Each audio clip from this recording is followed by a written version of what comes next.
Salut, c'est Ludo, bienvenue dans cette nouvelle vidéo. Et dans cette vidéo, on va voir 3 secrets pour des relations super saines. Le premier secret, c'est de mettre son ego, sa fierté de côté. Vous savez, il y a un proverbe qui dit soit dans la vie, on veut avoir raison, soit on veut être heureux.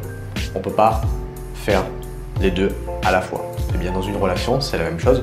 Soit on décide d'avoir de l'ego avec notre partenaire, soit on décide d'avoir une relation saine. Mais ça va être compliqué d'avoir les deux à la fois. Donc je vais vous donner un exemple. Si vous disputez avec votre partenaire et que vous n'arrivez pas à chaque fois à mettre votre ego de côté pour aller faire le premier pas et essayer de calmer la dispute ou essayer d'atténuer la chose pour essayer de comprendre justement qu'est-ce qui s'est passé, ne plus faire l'erreur et faire avancer la relation pour ne pas commettre l'erreur dans le futur. Bref, si vous n'avez pas ce truc de mettre l'ego de côté pour faire le premier pas à chaque fois, eh bien, ça risque de casser la relation. Ok, parce que là, vous mettez en jeu l'ego, vous mettez en jeu la fierté. Et si l'autre a également de l'ego ou également de la fierté, eh bien, ce qui va se passer, c'est que les deux sont ici, vous allez regarder là-bas et il n'y a personne qui va faire le premier pas pour aller vers l'autre. Et donc la relation, en fait, elle ne va pas avancer. Donc, qu'est-ce qui va se passer? Tout simplement, pour avoir une relation saine, mettre l'ego de côté et être capable d'aller vers l'autre. Ça ne veut pas dire qu'il faut le faire à chaque fois, mais si vous ne le faites jamais, ça va avoir l'effet inverse, c'est-à-dire que la relation, elle va chuter. Parce que c'est une relation entre ego-ego. Vous ne pouvez pas avoir une relation saine et avoir une relation ego-ego. Donc si vous n'êtes pas capable quelquefois de faire le premier pas, eh bien ça va être très compliqué. Après, ça ne veut pas dire qu'il faut faire à chaque fois le premier pas. Si vous voyez que vous faites quelquefois le premier pas et que la fille ne fait pas le premier pas en retour parce qu'elle a de l'ego, là vous pouvez faire un pas en arrière, ne plus faire le premier pas et attendre que ce soit elle qui fait le premier pas vers vous. Parce que vous avez estimé que vous avez suffisamment fait le premier pas ces derniers temps, par exemple, lors d'une dispute, et que c'est à elle maintenant de faire un effort pour venir vous voir. Mais si vous mettez à chaque fois l'ego en jeu, vous n'allez pas pouvoir faire avancer la relation de manière correcte. Il y a beaucoup de mecs en fait qui vont penser que faire le premier pas vers la fille, ça va être un signe de faiblesse. En fait, ça c'est faux, c'est le contraire. C'est un signe de maturité et c'est un signe de leadership. Quand vous êtes dans un groupe et qu'il y a deux personnes qui sont en train de se disputer, vous allez voir que la personne tierce à ce groupe, enfin la personne qui appartient à ce groupe, mais une troisième personne qui va essayer d'atténuer la dispute, ça va être souvent le leader du groupe. Ça va être celui qui a le plus de maturité. Quand vous êtes à l'école et qu'il y a deux enfants qui se disputent, celui qui va essayer de calmer la dispute, ça va être le prof. Parce que c'est le leader, c'est lui qui a beaucoup plus de maturité. Donc lorsque vous disputez avec votre copine, voyez ça, lorsque vous allez faire le premier pas vers elle, comme un signe de maturité, comme un signe de leadership. Et voyez pas ça vraiment comme un signe de faiblesse. Ah, je vais vers elle pour essayer d'arranger la relation, donc je suis faible, donc je suis soumis. Non, vous êtes mature, vous êtes le leader, donc vous allez essayer de calmer la relation. Alors encore une fois, comme je vous l'ai dit tout à l'heure, ça ne veut pas dire qu'il faut faire le premier pas à chaque fois, mais dans certains cas, dans certaines situations, vous pouvez vous faire le premier pas et après si vous voyez que vous faites trop le premier pas, là vous pouvez faire un pas en arrière pour faire en sorte que la fille vienne d'elle-même vous voir. Après vous pouvez tout simplement voir la réaction de la fille. Si lorsque vous faites le premier pas, ça va vous donner un indicateur sur la relation. Si vous faites le premier pas et que la fille elle fait ouais on verra après, ça m'intéresse pas, vous voyez très bien que c'est une relation où la fille s'en fout complètement de vous. Donc là, vous allez devoir sortir de la relation, tout simplement. Mais si lorsque vous faites le premier pas, la fille elle est super contente et elle avait envie que d'une seule chose, c'est que vous fassiez le premier pas pour arranger la situation et faire évoluer le couple, ça montre que la fille elle est intéressée par votre relation et elle veut elle aussi avancer pour progresser et non pas stagner sur un problème et rester 1000 ans sur ce même problème. Donc super important de comprendre ça, mettre l'ego de côté pour pouvoir arranger la situation de conflit. Le deuxième point, alors il rejoint un petit peu le premier, ça va être d'apprendre de ces disputes. Lorsque vous avez une dispute avec une fille, avec votre copine, votre femme, peu importe, essayez d'apprendre pourquoi vous avez eu cette dispute afin de ne plus commettre la même erreur. Si vous avez fait un truc qui l'a touché émotionnellement et qu'elle n'a pas aimé ça, si vous ne comprenez pas pourquoi elle n'a pas aimé ça, vous allez le reproduire et vous allez refaire les mêmes erreurs, refaire les mêmes disputes et votre relation en fait elle ne peut pas évoluer si vous faites tout le temps les mêmes erreurs. Donc vraiment super important lorsque vous avez une dispute et que vous faites ce qu'on a dit en début de vidéo, c'est le premier pas en mettant l'ego de côté, tout simplement essayer de dire à la fille écoute, je te propose qu'on s'assoie, tout simplement et qu'on essaie de discuter, essayer de comprendre son point de vue en lui posant des questions comme pourquoi. Comme ça va vous permettre de savoir pourquoi elle a agi ainsi émotionnellement, pourquoi ça lui a pas plu et essayer de comprendre en fait. Plus vous allez rentrer dans le pourquoi, plus vous allez comprendre la fille et moins vous allez répéter cette erreur par la suite.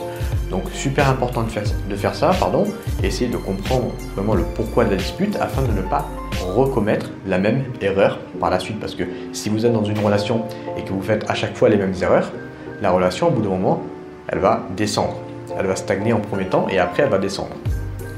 Alors que si vous apprenez de vos erreurs à chaque fois, vous n'allez plus commettre les mêmes et la relation en fait, là, elle va évoluer. C'est comme ça qu'on fait évoluer une relation, en apprenant de ses erreurs et on ne commet plus les mêmes erreurs. C'est comme le but des relations amoureuses. Lorsque vous avez vécu une rupture, d'abord il faut essayer de comprendre pourquoi il y a eu cette rupture pour ne pas réaliser la même erreur dans la prochaine relation, parce que si vous n'essayez pas de comprendre pourquoi il y a eu cette rupture, vous allez sûrement faire la même erreur dans la prochaine relation et du coup vous n'allez pas évoluer. Et toute votre vie en fait vous allez avoir des relations où vous faites les mêmes erreurs parce que vous n'allez pas chercher à savoir pourquoi vous avez fait cette erreur. Donc c'est pareil dans une relation de couple, lorsque vous avez une dispute, essayez de comprendre le pourquoi de la dispute pour ne plus commettre en fait la même erreur tout simplement.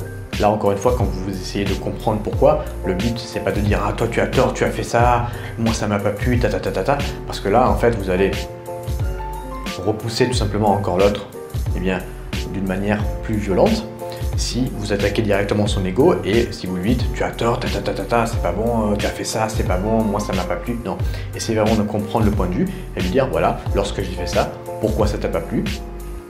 Essayez de comprendre le point de vue de l'autre et après vous pouvez exprimer votre point de vue en disant à la fille ok, je comprends, toi quand tu as fait ça, ça m'a pas plu, vous expliquez pourquoi ça vous a pas plu et comme ça vous allez pouvoir faire évoluer et du coup, essayez vraiment de comprendre le point de vue et faire en sorte que la fille comprenne votre point de vue et faire en sorte que la fille comprenne pourquoi ce qu'elle a fait, ça vous a pas plu également. Le troisième secret pour des relations saines, c'est ce que j'appelle le relancement de la stagnation. Dans un couple, vous allez passer dans une phase de stagnation et si vous ne comprenez pas ça, que vous ne prenez pas conscience de ça et que vous n'essayez pas d'arranger ça, le problème c'est qu'au bout d'un moment, la stagnation, elle va descendre et après, il va y avoir une rupture. Donc, comment on fait ça? Première étape, on prend conscience que la relation, elle stagne pour des raisons X ou Y. Ça peut être, vous trouvez de plus en plus l'autre acquis, vous faites tout le temps la même chose, la relation, elle devient acquise, elle devient prévisible et du coup, vous stagnez. Donc, vous prenez conscience de ça. Vous prenez conscience que premièrement, elle stagne et deuxièmement, vous essayez de comprendre pourquoi elle stagne et après, vous essayez de trouver des solutions tout simplement pour ne plus faire stagner la relation et continuer de la faire évoluer. Donc si la relation elle stagne parce que vous trouvez l'autre acquis par exemple, parce qu'il n'y a plus aucune connexion émotionnelle dans le couple, vous savez que vous allez devoir recréer des émotions. Et comment on fait ça? Tout simplement, un moyen efficace, c'est de faire des choses nouvelles, de voir de nouvelles personnes, de faire des choses que vous n'avez jamais faites. Ça va recréer des émotions en vous, un petit peu comme quand vous étiez en début de relation. Vous ne faisiez pas tout le temps la même chose, vous faisiez des choses différentes pour créer un maximum de connexion émotionnelle. Là, c'est exactement ce qu'il va falloir faire si vous êtes dans cette situation-là. Essayez de relancer des émotions en faisant des choses nouvelles, des nouvelles sorties, des choses que vous n'avez jamais faites pour faire découvrir à l'autre et découvrir à vous également de nouvelles activités, voire également de nouvelles personnes. Activer en fait dans votre cerveau des nouveaux circuits qui va permettre d'augmenter tout simplement la connexion émotionnelle qu'il y a entre vous et la fille. C'est super important pour relancer une relation. Donc première étape, on prend conscience tout simplement qu'il y a une stagnation. Deuxième étape, on essaie de comprendre le pourquoi il y a cette stagnation. Et troisième étape, on trouve le comment par rapport au pourquoi. Donc, si vous n'avez pas cherché le pourquoi, vous ne pouvez pas trouver forcément le comment. Donc super important de comprendre ça. C'était la troisième chose pour une relation saine. saine. Le troisième secret, tout simplement. Alors évidemment, il y en a beaucoup plus. Je ferai une autre vidéo sur ça si ça vous intéresse. D'ailleurs, si ça vous intéresse, mettez-moi-le dans les commentaires. Mais j'ai pris les 3 premiers qui me sont venus dans la tête lorsque j'ai écrit cette vidéo. Et c'est pour moi les 3 piliers essentiels pour construire une relation super saine et pas malsaine avec une fille.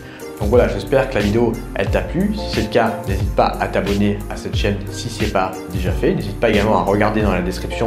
Je t'ai préparé une série de 3 vidéos qui va t'expliquer comment tu peux concrétiser avec une fille sans passer par être un expert. Donc si tu es débutant, si c'est ton cas, eh bien n'hésite pas à me donner ton mail et moi je t'envoie la formation. Je te remercie vraiment de ton écoute. Je te souhaite une agréable journée et je te dis à bientôt. Ciao!